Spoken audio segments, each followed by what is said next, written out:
we've talked a lot about your cars that you've started learning to drive in, but there's another unique car that's in your collection. It's the 2003 Lola B02 two-seater, the Marc Genet car. I hope I pronounced that right. The F1 driver from Le Mans, a winning driver from Le Mans.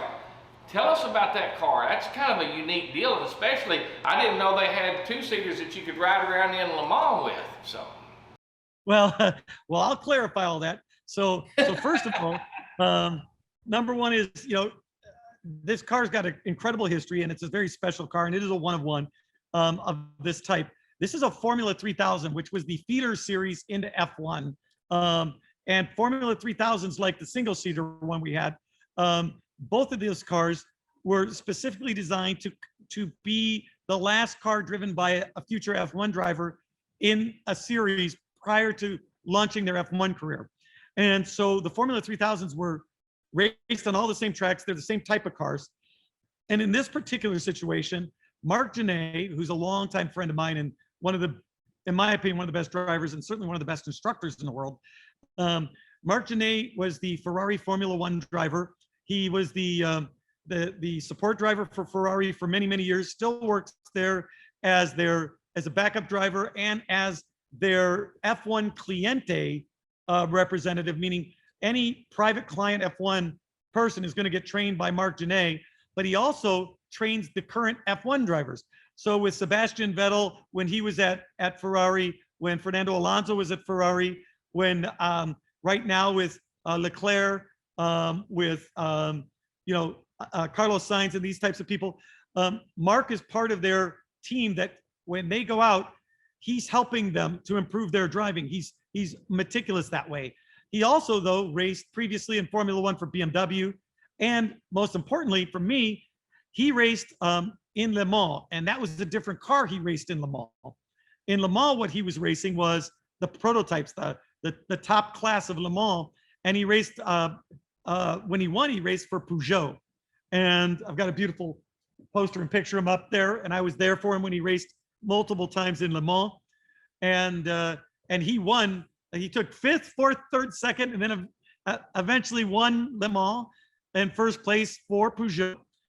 He's a phenomenal driver. So outside of all of those things, Marc would do private training and things like this.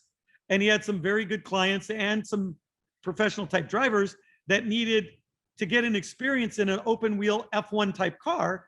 So he had this Lola, this F3000, built to train other drivers. And so when Marc had this car, he used it to specifically take out on these sessions, put drivers in the back seat and say, now this is how you take the line. This is how you take the track. This is what you do here and what you do there.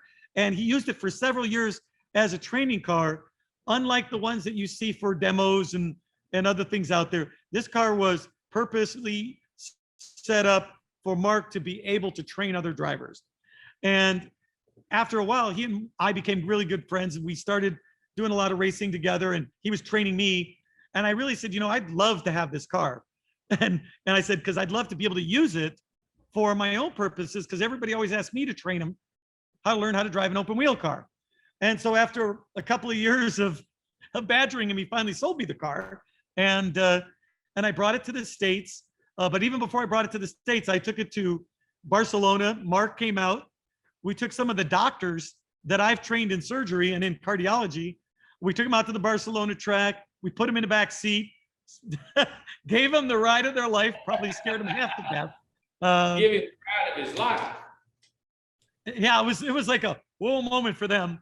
But anyway, after doing that, I brought it to the United States and, did several race events with the car, but decided that the most valuable thing I could do with this car was charity. And so I didn't change anything about the car, just converted it to have a screen in the back so the people in the back seat could see and some communication with me. And what we ended up doing with this car was I would go to charities, auction off for charity rides in this car to raise money for what was one of the charities close to us, which was called Duchenne's. It's the worst form of muscular dystrophy that only boys can get. And ironically, if you know the story of Enzo Ferrari, when Enzo Ferrari died, his son died, his name was Dino Ferrari, or Alfredino. That's right. Yes, sir. This is the disease he died of. He died Oh. of Duchenne's, which was a form of muscular dystrophy. And I thought it was very appropriate to take a car like this. And so for several years, we used it for these charitable functions. And again, having retired out of racing, I think it's a great car to take out, and, you know, which was competitive originally, then converted for this training purpose, as the only one made so that a professional Formula One and Le Mans driver could literally go out and train other people. Is an amazing car. And it's got this incredible engine in it that is easy to drive. You could, it's almost like a car you get in to drive to work. You turn it on, drive it, but it's got all the horsepower and you can just drive it anywhere. And that's the Zytec Judd number engine? Oh, That you is- broke up. I couldn't hear you. Is that the Zytec Judd engine? I believe this one has the Zytec Judd engine in it. And, or was this the BMW engine? I show I on will my double- description, the description shows Zytec Judge F3000 3.0 liter. Oh yeah, okay. So it's not Judge, it's Judd, Judd. It's a Judd engine. Okay. Of course, I can't, you know, but Yeah. yeah. So it's a 3 liter, and it's really designed in a way where it doesn't require the kind of level of care that a Formula One engine does. It's high performance, but you actually run it almost like a high performance GT car and less like Yeah. a Formula One engine. So but it gives you the experience. One of the other provenances of this car, and it's so important, and I didn't think of it when we were talking earlier.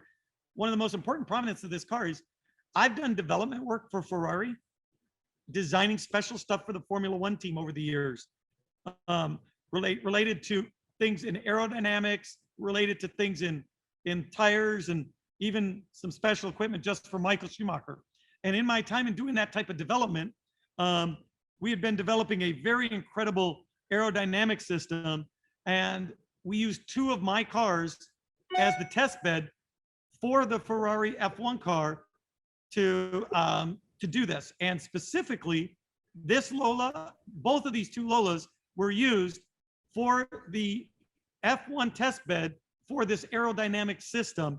And we did this testing both in Paul Ricard and in, I'm trying to remember what the other track we did it in, to prove out this technology and how it worked, which made a big difference in Formula One. So these were the actual So that- official test beds. Not only are they nice cars, but they're also test mules for some really up-to-date upgrade aerodynamics that you were testing at the time for those cars.